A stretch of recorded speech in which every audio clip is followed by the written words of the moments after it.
listening to Crystal Clear Lore, a Wormsong production.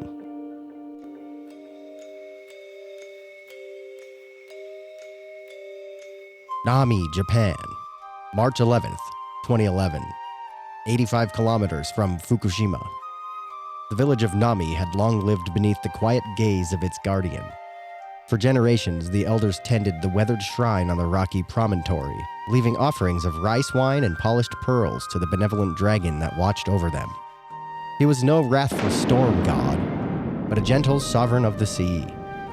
Vast, sinuous, and luminous, with scales the color of moonlight on still water. He kept the tsunamis at bay, guided the fishing boats home heavy with silver catch, and was said to smile upon the children who left small paper boats at his shrine.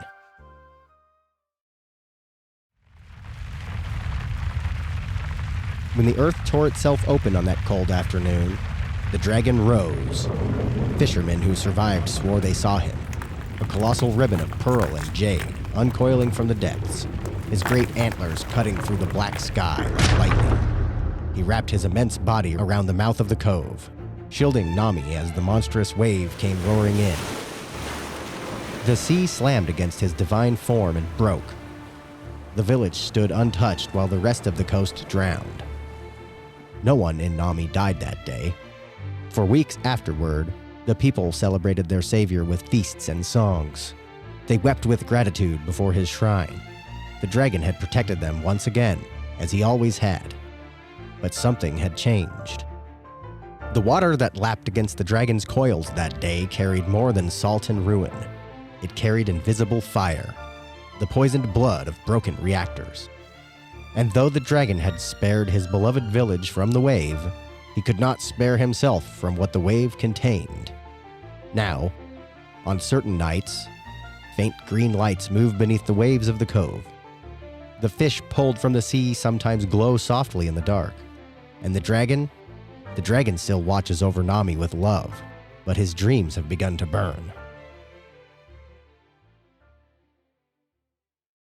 In the years after the Fukushima disaster, the people of Nami came to understand that their dragon had not simply survived the irradiated waters, he had absorbed them, and in his love, he continued to protect them.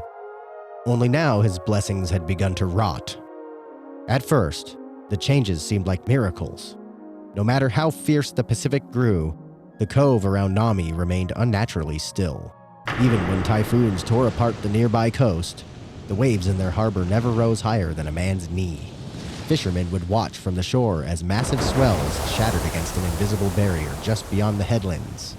The dragon's coiled body, hidden beneath the water. The Geiger counters the government scientists brought in still clicked ominously, but the villagers stopped caring. Their dragon was keeping the invisible poison at bay, they said. He held it inside himself so they would not have to.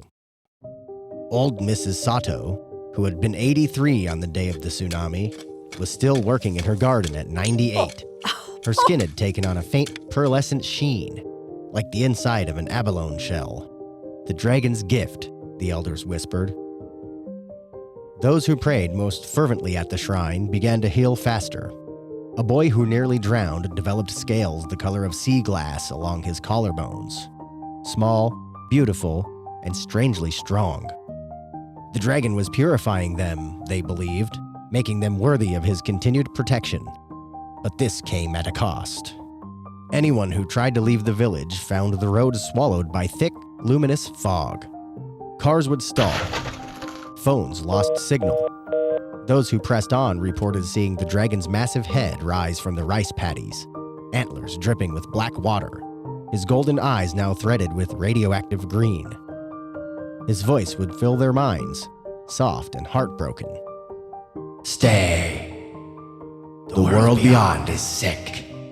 I will keep you safe. Those who ignored him were found days later, washed up on the beach like the others, peaceful, eyes open, skin faintly glowing.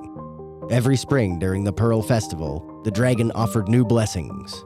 Children received his pearls, gifts of small opalescent stones left on their pillows, and then grew taller, smarter, and more beautiful. But the pearls also grew inside them. Some villagers began coughing up tiny shards of shimmering scales. Others found their veins shining faintly blue through their skin when the lights were off. The villagers called these changes the Dragon's Kiss. Haruto was born 3 years after the dragon saved Nami. He had never known a world without the Guardian's presence. To him, the gentle green lights beneath the waves were simply part of life, like fireflies or the moon. The other children called the faint pearlescent patches on their skin dragon freckles.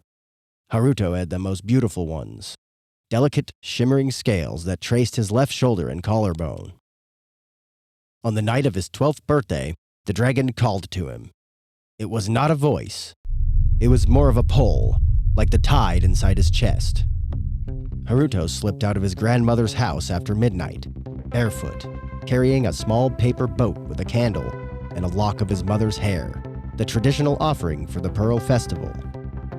The village was silent except for the soft lapping of water and the distant rhythmic clicking of a forgotten Geiger counter left behind by scientists who had long given up.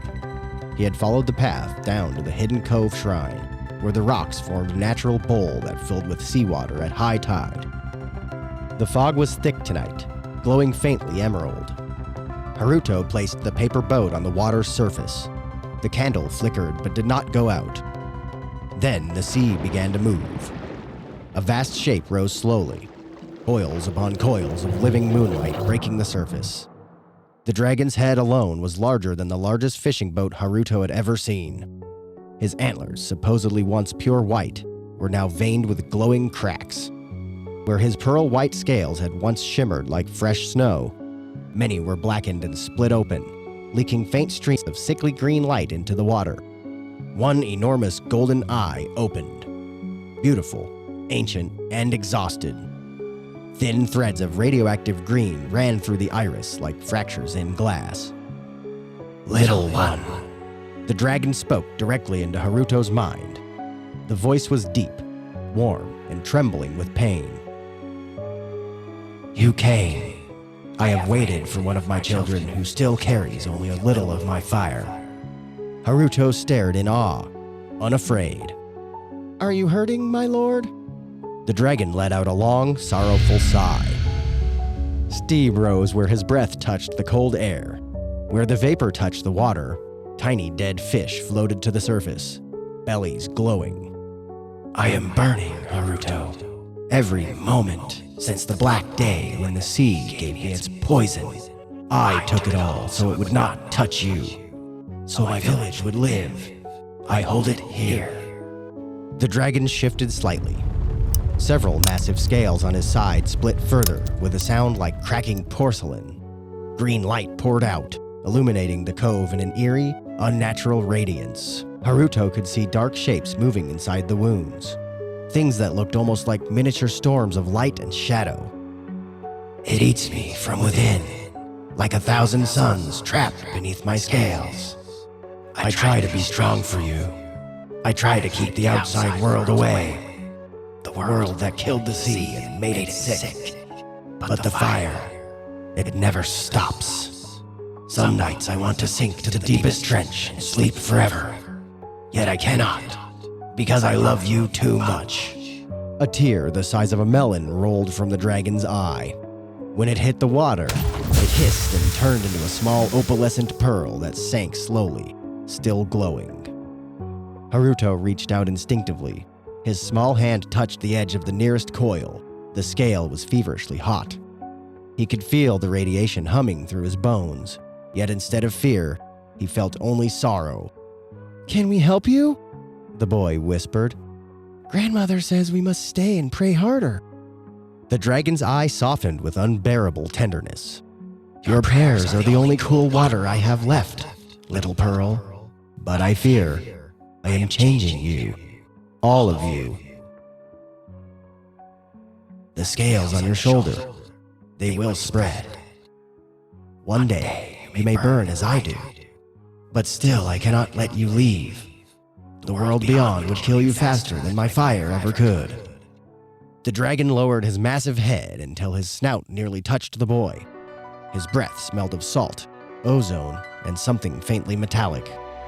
Tell me, Haruto, Do you still love me, even though I am poisoned? Tears ran down the boy's face as he pressed his forehead against the burning scale. I love you, He said. we all do. How do we help you? The dragon closed his eyes in quiet anguish, a low, heartbroken rumble vibrating through the water. There is no help for me. I am left with only a choice. Save myself and release the poison into the village, or take my blessings from you and perish. Haruto's eyes watered. What do you want to do? I think it is my time, little one. I shall be taking the changes back into me come dawn. I will perish, but you will all survive. That is what matters most to me. For a long moment, the only sound was the soft lapping of water against the rocks and the faint, constant clicking of radiation somewhere in the distance. Haruto's small hand stayed pressed against the dragon's feverish scale, feeling the terrible fire trapped beneath. The dragon's voice grew quieter, almost a whisper in the boy's mind. When I am gone, the fog will lift. The world will return. It will be frightening, but you will be free. Tell your grandmother I loved you all more than my own eternal life. Haruto shook his head fiercely, tears falling onto the glowing scale. Please don't go. We need you. The dragon did not answer. He simply rested his enormous head near the shore, allowing the child to lean against him as the green lights beneath the waves flickered like a dying heart. Somewhere far below, the poison continued to burn.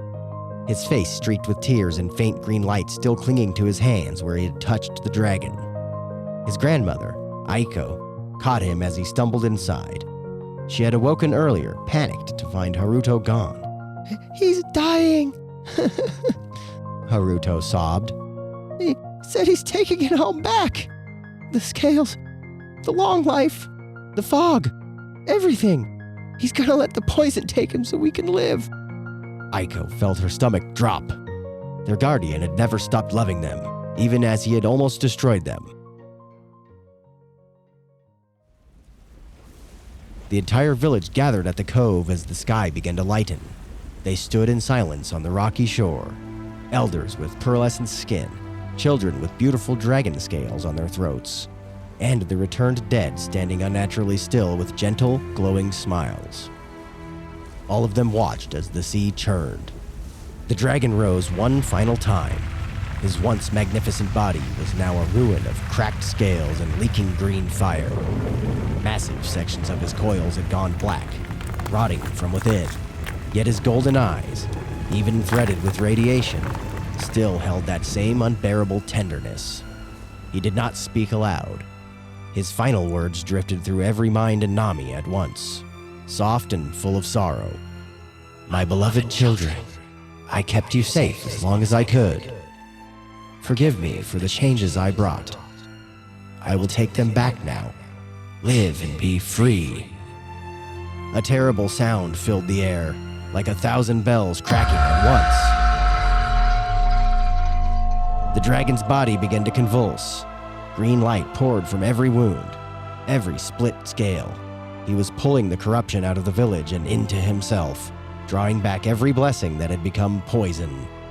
One by one, the villagers cried out as their pearlescent scales began to flake away like dried leaves. The glowing veins under their skin dimmed. The unnatural fog over the roads began to thin. Haruto clutched his shoulder where his dragon freckles were visibly fading, leaving raw, painful skin behind. Aiko stepped forward, tears burning in her eyes. She shouted across the water, voice breaking. You don't have to do this alone. The dragon's massive head turned toward her. For a moment, his voice was only for her. I was never supposed to become this, but I could not let them die. Not my little pearls. Tell them I was happy to burn for them. With a final, heartbroken rumble that shook the ground, the dragon sank. His enormous body dissolved into the sea in a swirling vortex of pearl white light and toxic green. For one brief, beautiful moment, The entire cove glowed like a second sunrise. Then the light vanished. The water went still. The constant low clicking of radiation counters, which had become background noise for years, suddenly grew louder. The real world was returning. Welcome back to Crystal Clear Lore. I'm Crystal Lance, and today it's just me and my producer Brady back in the recording closet. Hello! She actually got my name right this time. How exciting. Don't count on that happening ever again. Next, I think I'll get a paycheck. So today we're talking about the Eastern or Asian dragons. It's our second dragon episode, so if you guys haven't listened to the European dragons or Western dragon episode, go check that out first because it breaks down why we're separating out the dragons so heavily and why we're not going to be covering them as in depth as you might like. There's a lot of dragons. It's 12 different types. We're going to try to get through them here. That's a lot of dragon stories, guys. There are. So this is the second one, like I said. So the first one was the European dragons. This is the Asian dragons. There will be the hydras, worms/serpents, drakes, and wyverns will be the next 4. And we talked a little bit about the wyverns in the last dragon episode because they get confused a lot. They do. This one's a little bit harder to confuse because he looks like a little flying snaky boy. Well, except they get confused with worms and serpents, too. Fair enough. Okay, well, yeah, let's get into it so we can break the confusion, hopefully, and make the Eastern dragons crystal clear. Let's hit it. So, as you might guess from their name of Asian dragons, these dragons hail from Asia. No. I know, crazy. I thought they were from Australia, mate. They have 4 legs, a serpentine body, and 1 head. The most popular one that I could think of was the dragons that were featured in Legend of Zelda Tears of the Kingdom. Those are Asian dragons. Not the little guy from Mulan? Oh, I guess Mushu is too, isn't he? Kind of a little bit He's more so iconic, tiny. I would say. Well, he's so small. Is there going to be anything about dragon sizes in any of these? Actually, no. I've not found anything about sizes. Because you could Other have like a than- little pocket dragon. I have a pocket dragon. Mushu's a pocket dragon. He can eat my pocket tater tots. Why do you have pocket tater tots? Too bad they don't have pocket ketchup yet. So any other combination other than the serpentine body, 4 legs, and 1 head is not an Eastern dragon, but a different creature, right? Just like the Western dragons, they were 4 legs, 2 wings, 1 head Kind of a little bit more like a lizardy guy. with little legs. Little stubby legs. There are 3 main mythological origins for Eastern dragons. This is China, Japan, and Korea. The Chinese dragon is the oldest version of the Asian dragon. It has historically been a representative of the emperor and Chinese imperial rule on a whole. So all the way back to imperial China, not something that is very commonly associated with the Communist Party of China. Anytime a dragon was used as a symbol, again, historically, it was used to represent that imperial power. Liu Bang, founder of the Han Dynasty from 206 BCE to 220 CE, believed that he was conceived because his mother dreamt of a dragon, thus proving his right to rule. Why didn't my mom dream of one of those? How come I ain't ruling? You're not allowed. Well, who wrote that rule? I don't know. They're fired. Only the emperor and high-ranking officials could also wear robes with dragons on them during the Tang Dynasty, which was from 618 to 907 CE. And then after this, later dynasties reserved the 5-clawed dragon specifically for the emperor, and it even appeared on the flag for the Qing Dynasty. The Chinese, though, have idolized dragons for thousands of years. The dragon statue discovered in Henan dates all the way back to the 5th millennium BCE. That's a long time ago. It's insane to think about.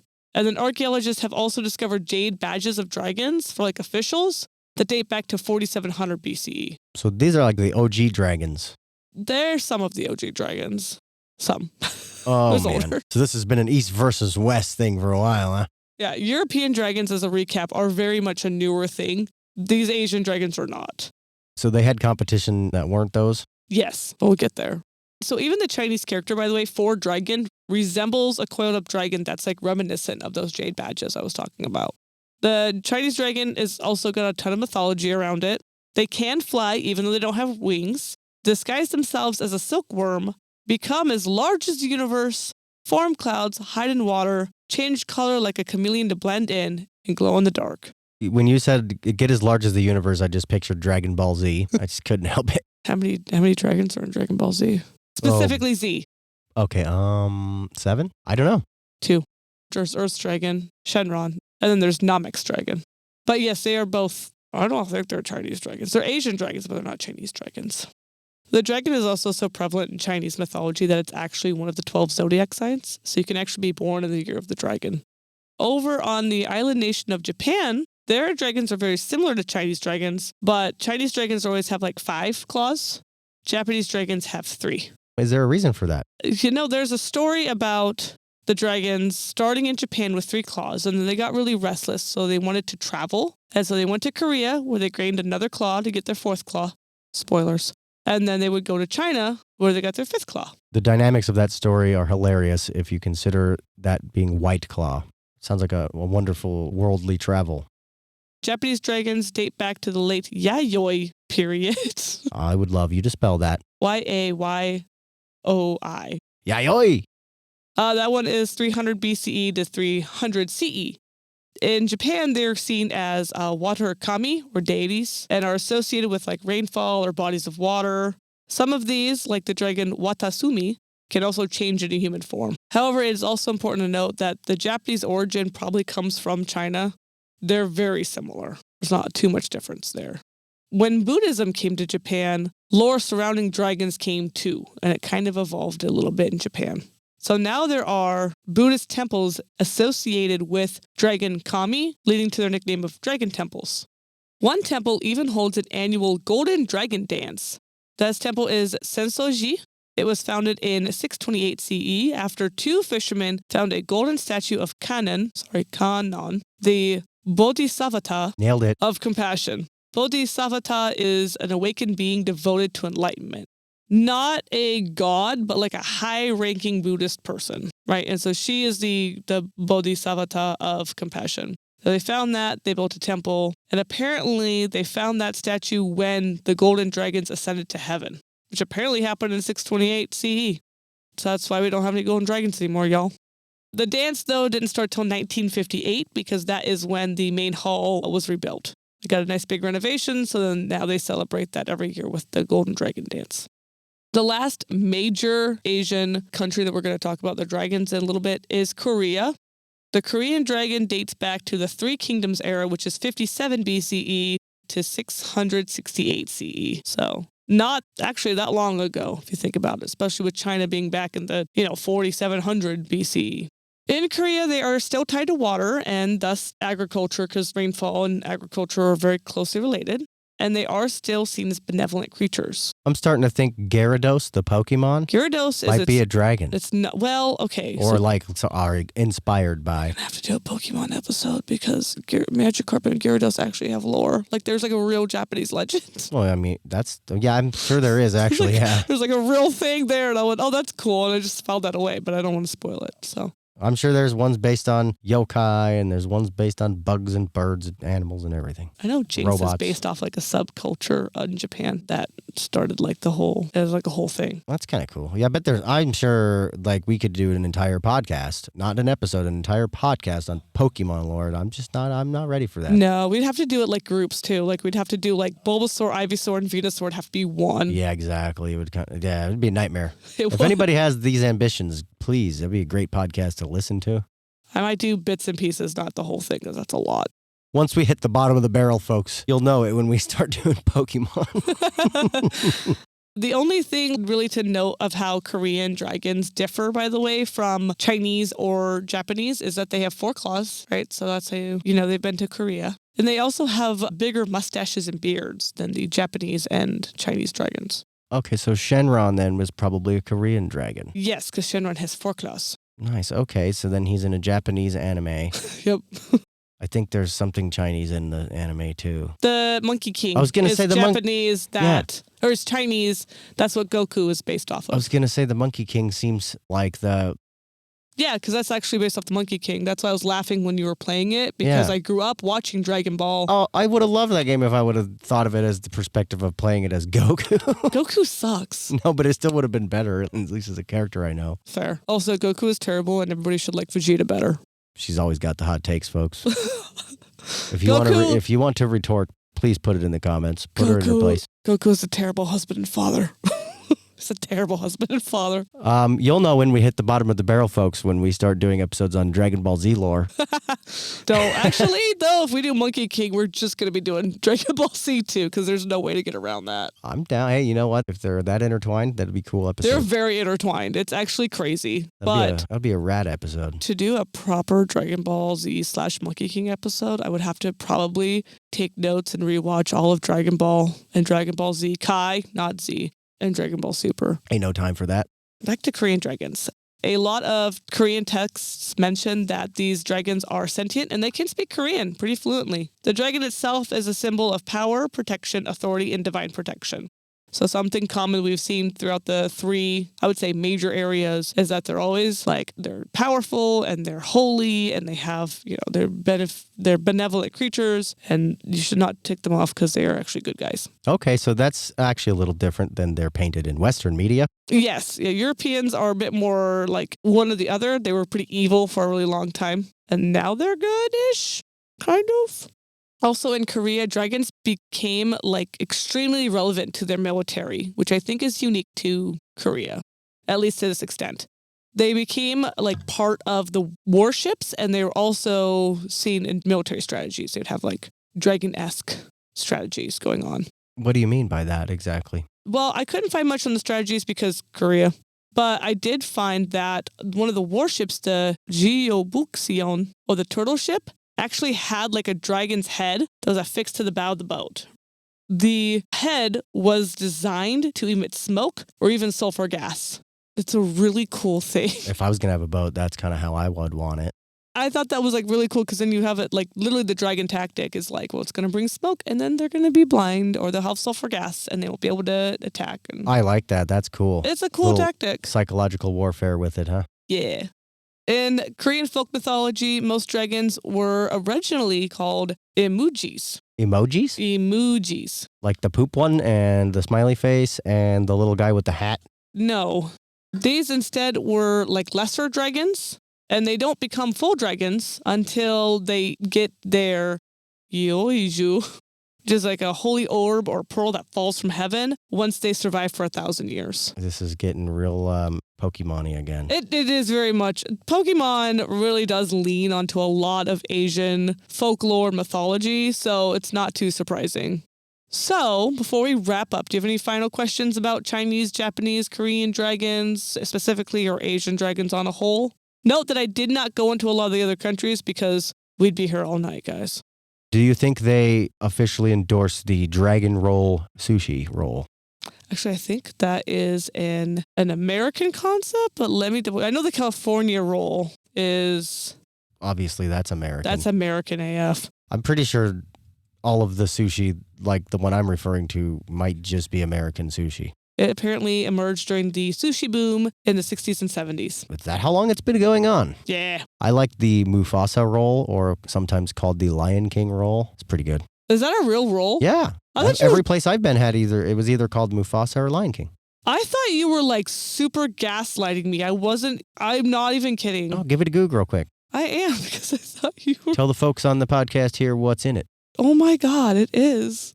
I legitimately thought you were just gaslighting me. Oh yeah, it's really good. It's a rich combination of shrimp, tempura, spicy tuna, crab meat, avocado, and cream cheese. Topped with chopped salmon and eel sauce. Okay. None of that mayo. Don't be blasphemous and ruin the sushi with mayo. It says Who eel does that? Sauce. What the heck is eel sauce? It's sauce made from an eel. No, I don't know. Anyway, I like those. It's pretty good. I didn't know that was a real thing. I like sashimi better, though. That's the one Sashimi? that's just the meat and the rice, I believe. Why is it And the whenever seaweed, I think. talk to you, we start talking about food? You know what's funny is the last episode was the dragushi. If you don't know, Oh my go listen. God, the dragushi. Yeah, go back and listen to the last dragon episode, the European dragon episode, because That was terrible. we had the dragushi reference. It was pretty good. Or what was it? Drushi was the other one? Drushi. Or dragushi? I don't know. I think dragushi was the one we settled on. It's a wonderful YouTube short we made. I completely forgot about it. I'm not going to lie. I'm wondering if every single dragon episode we start talking about sushi. Like when the Why do dragons make me hungry for sushi? Someone tell me. I don't know. You're always hungry, though. Yeah, and that reminds me, I think it's getting to be about time for supper, for third supper. Third supper. Fourth, maybe. I don't know if that taco counted. It was a dessert taco. A choco taco. Well, before Brady tries to claw his way out of the closet to get to the fridge, I think we will wrap this up. So I hope this made Eastern or Asian dragons crystal clear. I'm going to eat like 5 more choco tacos. Bye. Bye. Follow us on Threads and Insta at Wormsong Media. That's WYRMSONG Media. Want to reach out to us? Email us at wormsongmedia@gmail.com. Again, that's WYRMSONGMEDIA@gmail.com.